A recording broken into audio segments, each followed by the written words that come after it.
de votre présence. Donc avant de démarrer ce webinaire, je vais demander aux personnes qui sont présentes, par le chat si vous pouvez me donner l'information selon laquelle, l'audio est bon et si vous voyez bien la présentation. Merci par avance.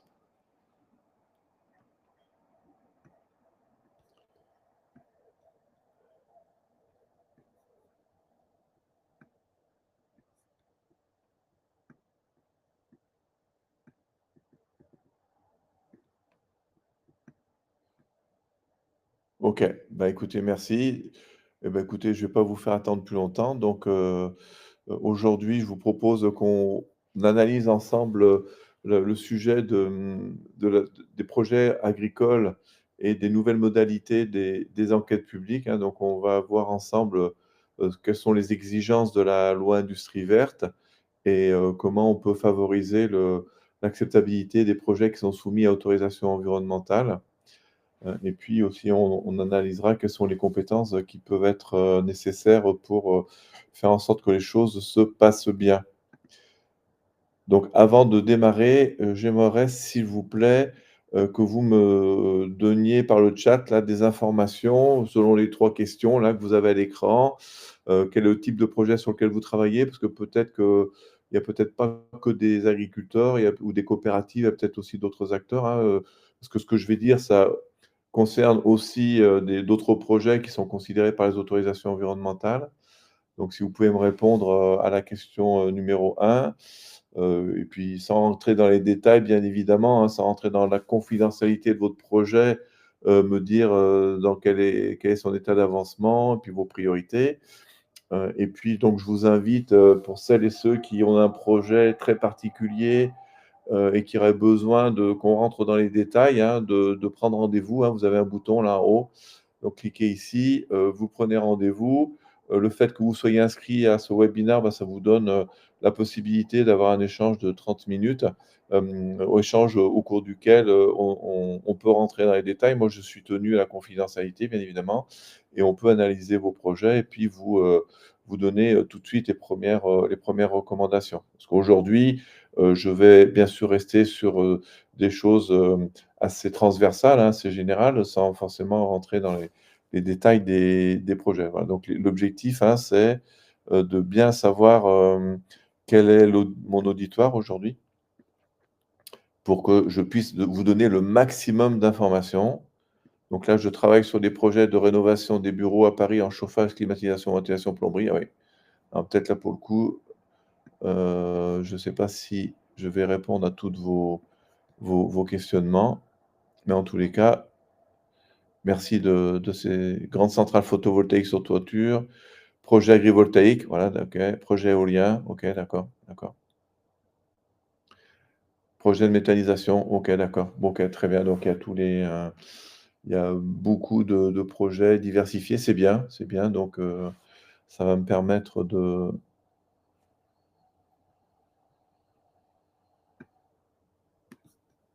bon, je vois des noms que je connais déjà, me semble-t-il.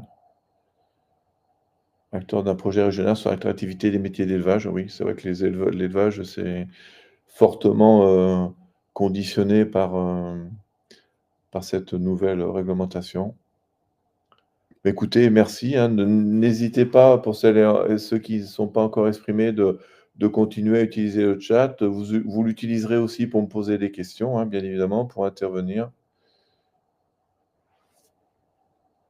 Donc merci. Je vais, donc enchaîner. Alors premièrement, on va se dire quels sont, en termes, de projets qui sont concernés par cette nouvelle, réglementation. Donc il y a tout ce qui est élevage intensif, bien évidemment. Il y a aussi, alors une petite faute là, le 2e point, c'est la méthanisation. On sait que pour la méthanisation, il y a des projets qui ne sont pas forcément soumis à autorisation environnementale, mais dès qu'ils sont un peu gros, hein, dès qu'ils dépassent 100 tonnes par jour, on est, dans ce type de demande d'autorisation environnementale. Pour les projets agri-PV, je sais qu'ils ne le sont pas spontanément, mais il y a certains projets, qui vont rentrer en autorisation environnementale, notamment, si, il y a des problématiques d'espèces ou de milieux protégés, entre autres. Alors en fait, cette nouvelle loi industrialisation, verte, qu'est-ce qu'elle dit? Bah, elle dit que la façon dont les projets, vont être soumis, à enquête publique a été fortement modifiée. Il n'y a pas très longtemps encore, il y avait une instruction par les services de l'État. Une fois que les services de l'État avaient donné leurs résultats, le préfet disait: «Il y a enquête publique» et après donc, enquête publique, un mois après, il disait oui ou non au projet. Là, les choses ont été modifiées avec un objectif, d'accélération d'instruction des projets. Donc, il y a une phase, qui s'appelle de consultation, dite parallélisée, qui concerne à la fois les services instructeurs, c'est le gros pavé au milieu là, à la fois les services de l'État, les entités et organismes dont la vie est réglementaire, les collectivités et le public. Donc il y a 4 entités qui sont consultées, en même temps, avec une phase donc préalable, qui est donc, une étape de vérification de la complétude et régularité par les services de l'État, mais c'est pas une vraie instruction et une fois qu'ils ont appuyé sur le bouton, vous rentrez dans le processus donc de consultation, paralysée et qui dure 3 mois. On peut vous donner quelques précisions, hein. Donc la durée, c'est de 3 mois de cette consultation. Ce délai ne peut être ni suspendu ni prorogé, donc c'est vraiment 3 mois, et pas plus. Il est applicable à toutes les demandes d'autorisation environnementale qu'elles comportent ou non une étude d'impact. La procédure est confiée à un commissaire enquêteur ou voire une commission d'enquête si le projet est très important. Et majoritairement, c'est une consultation, par, voie dématérialisée. On va y revenir, plus tard avec notamment la mise en place d'un site internet, conforme à la réglementation. Et dans cette, procédure, il y a donc des documents qui vont être rendus publics, donc tous les différents avis des instances consultées dès qu'ils sont émis, les éventuelles informations complémentaires produites par le porteur de projet, les observations et propositions du public et le cas échéant, les réponses du porteur de projet aux avis, observations et propositions du public, ainsi que les organismes et instances consultées. Ça veut dire que, toutes les informations concernant le projet sont rendus publics et sont accessibles à tout le monde. Donc, comme c'est dématérialisé, il y a obligation de mettre en place un site internet conforme, hein, j'insiste là-dessus, parce que c'est pas une simple page web. Il y a des contraintes assez fortes. Il y a aussi, 2 rendez-vous obligatoires, donc qui sont une réunion publique, au début et une réunion publique à la fin. Bon, j'ai entendu dire que cette réunion publique serait peut-être pas forcément obligatoire, mais bon, dans la loi, elle est écrite obligatoire. Et puis, il est fortement conseillé aux porteurs de projets de participer à ces réunions publiques. Et donc il y a aussi des rendez-vous qui peuvent être, proposés par le commissaire enquêteur. Ensuite, il y a la conclusion du commissaire enquêteur, donc il y a pas vraiment d'avis. C'est la différence, il y a pas d'avis favorable ou défavorable. Il fait ses conclusions et puis à partir de là, il y a un temps de 3 semaines et le préfet va donner son avis. Et les frais, de cette consultation sont à la charge du porteur de projet et une étroite collaboration avec le commissaire enquêteur est recommandée.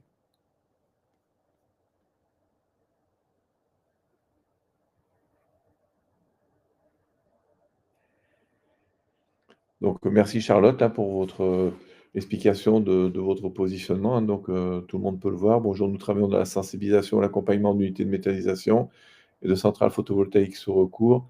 Nous intervenons principalement dans l'évaluation des risques et la recherche d'outils, notamment assurantiels, pour permettre le financement du projet malgré l'existence de recours. C'est vrai qu'a priori, le nombre de recours va en augmentant, donc c'est pas forcément une mauvaise chose de s'en occuper. Donc, alors, ce que nous, on a identifié, hein, dans la société, que j'ai créée il y a 15 ans, on est vraiment spécialisé dans toutes les problématiques d'acceptabilité, et les processus, qu'il faut mettre en place, qui ne sont pas forcément uniquement de la communication, de la concertation, il y a d'autres choses à faire. Donc là, les risques qu'on a vus, ben, le 1er, c'est que tout le monde va avoir accès, aux documents du projet, sans forcément, possibilité d'accompagnement pédagogique, ou en tous les cas, elles vont être réduites, ces possibilités. Que les opposants, parce qu'il y a quand même de plus en plus d'opposants et qui sont pas forcément toujours bien intentionnés, qui vont pouvoir puiser dans tous les rapports, y compris les rapports très techniques, pour en faire des extractions et puis des informations partielles et voire, déformer, ces informations et puis, faire de la mauvaise publicité pour le projet. Donc là, ce sont des vrais risques. Donc, nous, ce que je voulais voir avec vous aujourd'hui, bah, c'est un peu la demande de Charlotte, c'est comment on fait pour, anticiper, ou réduire ces risques? Alors, ce qu'on vous propose, hein, c'est d'avoir une démarche, dans un premier temps qui consiste à anticiper, évaluer les risques de contestation parce qu'en fin de compte, il y aura des risques, lors de l'enquête publique s'il y a des risques de contestation possibles. S'il y en a pas, bah, normalement les choses vont bien se passer. Et puis être en capacité de s'adapter, voilà. Mais, avant de s'adapter, il faut savoir de quoi on parle. Donc, oui, en effet, c'est très important, d'avoir cette approche, d'évaluation de risque, en amont du projet, hein, de savoir, et je vais vous montrer comment on peut faire, hein. Il y a plusieurs outils qui existent, il y a plusieurs exemples, mais on est en capacité, très à l'amont d'évaluer le risque de contestation et une fois qu'on a évalué ces risques de contestation, si on est dans des risques relativement faibles, ou moyens, bah, on peut se dire que, normalement, si on se prépare bien à la consultation paralysée, c'est-à-dire on a un site internet conforme et puis qu'on prépare bien les réunions publiques, tout va bien se passer. En revanche, si on est dans des zones, à risque, avéré ou fort, bah, vaut peut-être mieux, s'appuyer, sur ce qu'on appelle la phase amont du dialogue. Donc là, je reviens, au schéma que je vous ai présenté précédemment, et là, j'ai grossi cette phase amont, qui est facultative et en fait, on est en train de s'apercevoir en discutant avec, différents, porteurs de projets, qui ont des retours, des services, instructeurs, que même les services de l'État, qui, normalement, à travers cette loi, étaient mis sous pression pour répondre rapidement sous 3 mois, bah, ils sont incapables de réduire leur temps d'instruction à 3 mois. Donc a priori, ce qui est en train de se dire, c'est qu'ils vont utiliser la phase amont, pour, pas vraiment instruire le dossier parce que c'est pas comme ça que ça marche, mais ils vont quand même le faire et donc le temps d'instruction du dossier ne va pas être fortement réduit par rapport à ce qui se faisait d'habitude. En revanche, quand ils seront prêts et quand ils estimeront que le projet est prêt, une fois qu'ils auront appuyé sur le bouton et qu'ils auront vérifié que le projet est complet, mais ils iront au-delà. Voilà, c'est ce qui se dit, actuellement. C'est pas écrit dans la loi comme ça, mais c'est ce qui se dit. Ils appuieront sur le bouton et les 3 mois de consultation, paralysés vont commencer. Donc en fin de compte, ce qu'il faut que vous ayez présent à l'esprit, c'est que cette phase amont, qui est, indiquée, facultative et qui représente au départ, dans la description, bah, une toute petite étape, en fin de compte, c'est une étape qui est très, très, très importante. D'une part, les services instructeurs veulent s'en servir pour vraiment instruire les dossiers. Alors, ils ne vont pas appeler ça instruction parce qu'ils n'auront pas le droit, ils appellent ça analyse des procédures. Ça veut dire qu'ils vont quand même travailler sur le projet et il y a dans certains départements, j'ai entendu, dire qu'il y a certains, services de l'État qui proposent 3 réunions de cadrage de procédure avec le porteur de projet pour, vérifier que tout va bien. Mais en fin de compte, ils vont, quasiment faire l'instruction, avant de faire l'instruction officielle, quoi. Mais ça, c'est indépendant du risque de contestation. Ça va être, en tous les cas, il est fortement recommandé à tous les porteurs de projets de se rapprocher des services de l'État pour avoir cette phase de discussion amont, qui a l'avantage de ne pas être, une instruction officielle. Donc ça veut dire que ça vous laisse de la liberté aussi pour discuter avec les services de l'État. Donc en fin de compte, c'est un point positif. En revanche, en ce qui concerne le public ou les élus, hein, il n'y a pas que le public qui peut contester, il y a des élus aussi ou des organismes obligatoirement consultables, et qui ne sont pas d'accord, des parcs naturels par exemple. Donc s'il y a des risques élevés, l'idée c'est d'utiliser cette phase amont pour tout de suite, dimensionner, commencer un dialogue et dimensionner en tous les cas le mieux le dialogue, territorial, voilà. Donc, utiliser cette phase amont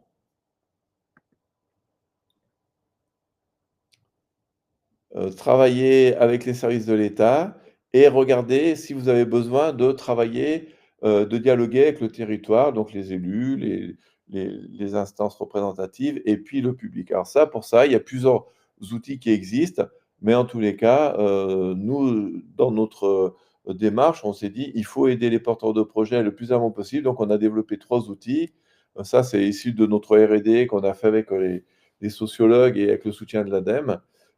On a donc travaillé sur un outil qui permet, très rapidement d'évaluer le potentiel d'acceptabilité d'un projet. Donc c'est un questionnaire, vous pouvez le voir sur notre site internet, il s'appelle START, vous pouvez faire des tests, hein. Vous avez rapidement une première information globale et après on peut, regarder plus en avant le détail des informations. Une grille d'analyse, des territoires qui va nous permettre d'évaluer la sensibilité sociétale du territoire concerné et en croisant les 2, donc on a un logiciel réel qui va mesurer un risque de contestation. Alors l'avantage, c'est quand on a le risque de contestation, bah, l'avantage, c'est qu'on peut, passer, rapidement à la préparation et de se dire quel est, le type de quelles sont les actions que je dois mener dans cette phase amont, avant que l'enquête publique commence. Alors si le risque de contestation est faible, on est dans le vert, bah, à ce moment-là, on on va tranquillement, tranquillement vers la réunion publique, hein. On peut faire une petite information avant, mais il n'y a pas entre guillemets «de risque». En revanche, plus on va avoir des risques de contestation, enfin une probabilité de risque de contestation élevée, et ben, on sait que quand les contestations, sont fortes, il vaut mieux passer par des approches qui peuvent être de la concertation, de la co-construction, enfin des choses, qui ne peuvent pas s'improviser, pendant la réunion publique de 3 mois. Voilà. Donc ça veut dire qu'il va falloir anticiper. Mais nous, on est très, très, attentif au fait qu'on ne veut pas, envoyer les porteurs de projets sur des dispositifs surdimensionnés, hein, la méthanisation, c'est compliqué, agricole. On ne peut pas demander à des agriculteurs de se lancer dans des processus trop compliqués de concertation, donc il faut regarder au cas par cas. Et puis il n'y a pas que les processus d'information, de communication, il y a aussi des processus d'adaptation du projet parce qu'avec le logiciel Start, on est capable de savoir ce qui, dans le projet, peut être amélioré, hein. Donc je suis passé un peu rapidement, je peux revenir un peu en arrière. Vous voyez, il y a le radar en haut à droite, et ben, ça nous donne des indications sur quels sont les éléments du projet qui peuvent être mal perçus. Donc on est dans le monde des perceptions, donc si on veut que les perceptions évoluent, on peut faire des aménagements du projet et en termes d'acceptabilité, un projet, il faut le voir en 3 dimensions. C'est un peu comme un iceberg. Il y a la partie émergée de l'iceberg que tout le monde voit et là, c'est le contenu technique, économique, réglementaire du projet, c'est-à-dire ce sur quoi un porteur de projet travaille à 100. Mais en termes d'acceptabilité, ça ne va représenter que 33. Les 66 autres pourcents, c'est tout le relationnel avec le territoire et la constitution de ce qu'on appelle l'écosystème, le projet local, hein, c'est-à-dire comment on va, trouver des alliés, au projet. Voilà, donc même si vous faites un projet super bien d'un point de vue technique, réglementaire, et économique, eh ben, sachez que vous n'avez fait que 33 du chemin ou 30, on n'est pas dans les sens exacts et qu'il vous reste encore, 66 du chemin à faire et que la relation avec le territoire et l'écosystème projet peuvent se construire, pas forcément uniquement avec des actions de communication ou de concertation.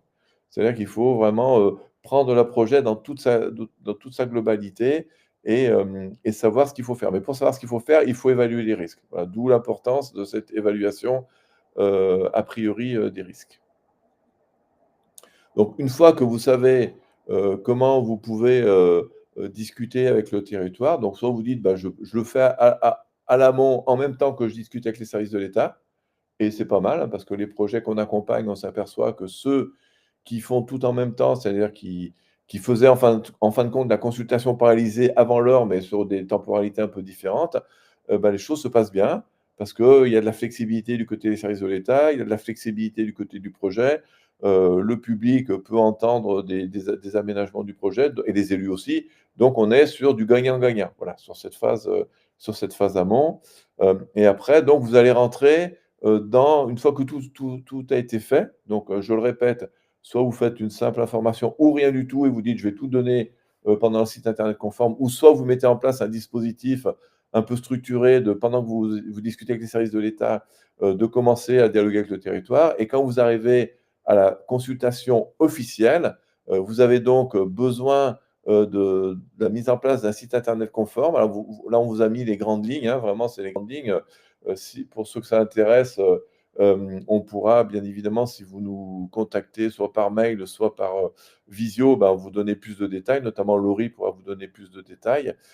Pour le public, il y a besoin d'avoir des accès, sur le site, avec des informations clés, un dépôt simplifié des questions, des propositions, la traçabilité, des notifications qui retournent vers l'utilisateur en disant: «On a bien reçu vos commentaires», une charte de l'utilisateur. Le porteur de projet, doit être aussi en capacité de garder toutes les informations, donc il faut un stockage adapté et qui peut répondre aux contributions.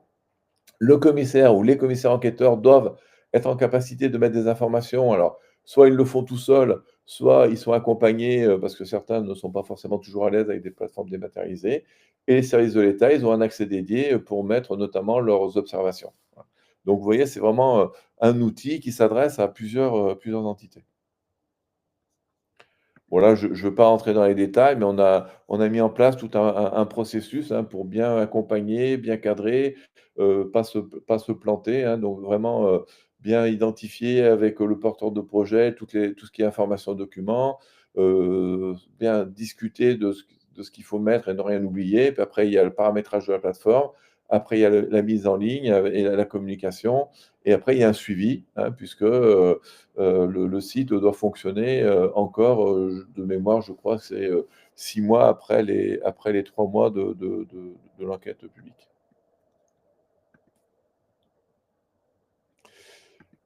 Alors, moi, ce qui me semble, important aussi, de donner comme message, hein, parce qu'il y a donc à la fois, là, je crois dans l'auditoire, j'ai vu qu'il y a des porteurs de projets, mais il y a des gens qui accompagnent les projets, hein. Je crois qu'Amandine Lebrun en fait partie. Donc, l'idée, c'est, qu'il faut créer un écosystème autour des porteurs de projets pour les accompagner au mieux. Alors soit, on fait de la formation ou du conseil ou de l'accompagnement, soit on le fait auprès des porteurs de projets directement, soit on le fait auprès de leurs conseillers, soit on accompagne, en direct. Voilà, mais l'avantage, c'est que là, il y a une boîte à outils, qui permet de s'adapter à toutes les situations, hein. Dans le monde agricole, par exemple, les coopératives, dans les conseillers, qui accompagnent les porteurs de projets, bah, si jamais dans ces conseillers, ils ne sont pas forcément à l'aise avec de la communication, de la concertation, ils peuvent être formés, sur ces approches et accompagner eux-mêmes leurs adhérents, pour, dans le cas de situations, de projets.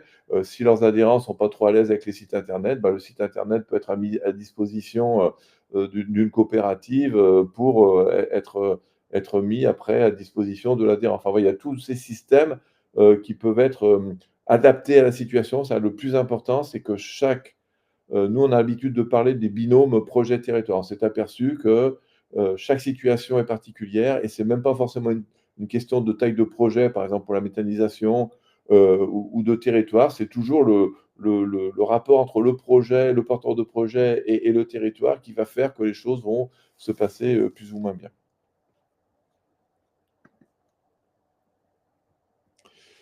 Donc, juste pour vous dire que ce qu'on a observé, parce qu'il y a toujours une inquiétude quand même de rajouter, d'avoir le sentiment de rajouter un peu d'éléments à ce qui est obligatoire, parce que là, on est en train de vous dire et les services de l'État les premiers, hein, c'est pas nous là, c'est les services de l'État qui disent: «Eh ben, en fin de compte, on va faire un peu différemment de ce que la loi nous oblige, on va travailler avant, les 3 mois». Et nous, on vous a dit: «Attention, s'il y a des risques, peut-être qu'il faut que vous travailliez aussi un petit peu à l'amont, en termes d'acceptabilité, plutôt que d'attendre le site internet et la réunion publique». Parce que là, pour le coup, nous, on sait que si vous êtes dans un risque élevé, si vous partez là-dessus, ça va être la catastrophe. Parce que les réunions publiques, déjà, c'est une catastrophe, même, comme ça, parce que c'est là où on contrôle rien du tout, si c'est pas préparé.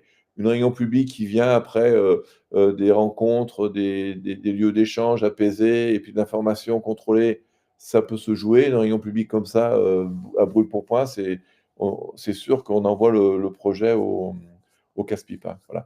Donc on s'est aperçu, que si vous préparez bien tout ça, vous pouvez gagner 6 à 12 mois. Donc là, je parle bien de l'entièreté du développement du projet, hein. Je ne parle pas uniquement du temps des 3 mois, hein. C'est que ces 3 mois, en fin de compte, c'est presque un leurre, hein, parce que, pendant 3 mois vont se jouer tellement de choses que si ça doit mal se passer, ça va se passer très, très mal et très vite. Donc c'est vraiment de prendre un peu le temps et ce temps que vous allez prendre, vous allez le gagner après. Nous, on a observé que de l'accompagnement amont, permet de gagner 6 à 12 mois sur le développement d'un projet. Qu'en principe, les projets qui ont une démarche d'anticipation, de se dire comment je dois faire, est-ce que j'ai bien tout préparé, est-ce que mon projet n'est pas trop urticant pour le territoire, bah, dans 90% des cas, les autorisations sont obtenues. Et pour information, j'ai rencontré le directeur adjoint de la région Occitanie, de l'Adréal, lors d'un colloque sur les éoliennes. Et je lui posais la question, je lui dis: «Est-ce que toutes ces réglementations ne vont pas ralentir les projets?» Et il m'a dit: «Bah, je ne pense pas, c'est plutôt l'interprétation qu'on peut en faire». Donc ça veut dire que les services instructeurs, on le sait tous, ont un rôle important à jouer dans l'interprétation. Mais il a ajouté: «On sait on a observé que les projets pour lesquels il y a un dialogue de qualité qui se met en place sur le territoire» et quand je dis dialogue, hein, c'est pas que des concertations, des réunions publiques, ça peut être d'autres choses. Se met en place sur le territoire et que c'est de la qualité. En principe, nous, ça nous facilite l'instruction des dossiers et on va plus vite, voilà. Donc, il y a plein d'avantages à bien anticiper, les différents risques.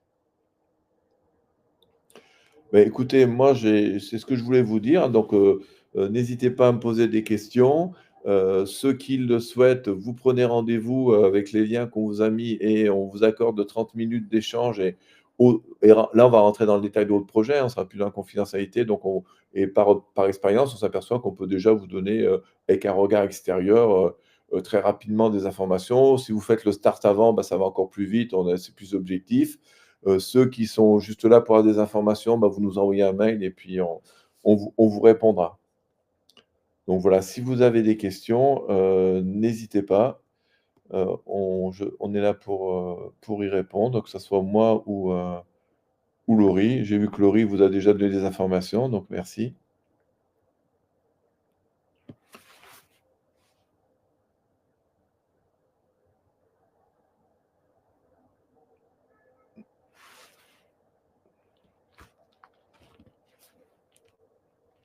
On a encore cinq minutes, hein. Avez-vous essayé de solliciter un accompagnement de la Commission nationale de débat public? Alors bon ça, il faut être très, très prudent vraiment, il faut être très, très prudent avec la Commission nationale de débat public. Il faut vraiment, je pense qu'il faut vraiment y aller, quand on est obligé de le faire, et que je sais par, expérience que sur le territoire, c'est pas toujours bien vécu par les porteurs de projets qui sont obligés de le faire. En revanche, vaut mieux avoir une démarche volontaire, qui ressemble à ce qui peut être fait par la Commission nationale du débat public, mais quand c'est volontaire, on l'organise mieux, on est beaucoup plus, on maîtrise mieux le porteur de projet maîtrise mieux ce qui se passe. Quand c'est la CNDP qui s'en occupe, bien souvent, les porteurs de projet, ont le sentiment d'être un petit peu dépossédés de leur projet. Alors ceux qui sont obligés d'y aller, bah, ils le font, hein, ils n'ont pas le choix. Mais moi, je ne conseille pas forcément de faire appel à la Commission nationale du débat public s'il n'y a pas besoin.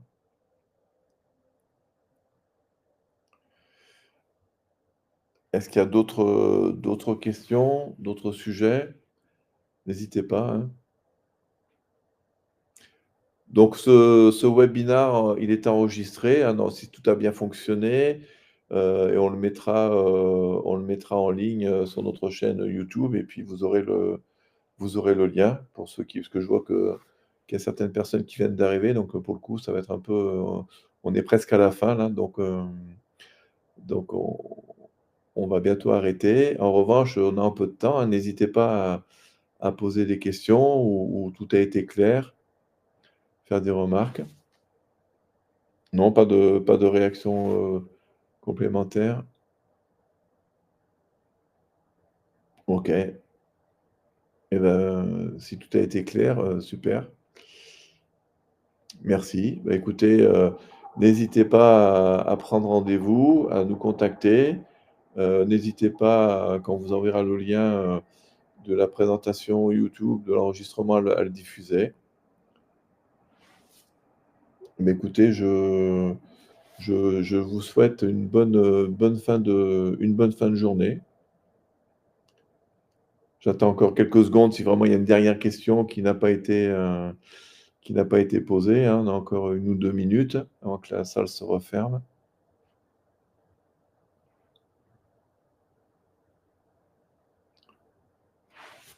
OK.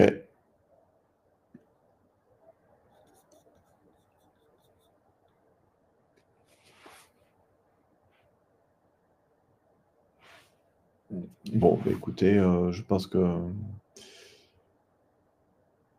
voilà. N'hésitez pas, vous avez mon mail qui s'affiche à l'écran là encore, donc si vous avez besoin d'informations complémentaires, n'hésitez pas et puis, vous avez les boutons pour prendre rendez-vous pour 30 minutes d'échange, particulier. Eh bien écoutez, merci pour, votre, présence et puis, à bientôt. Bonne journée. Au revoir.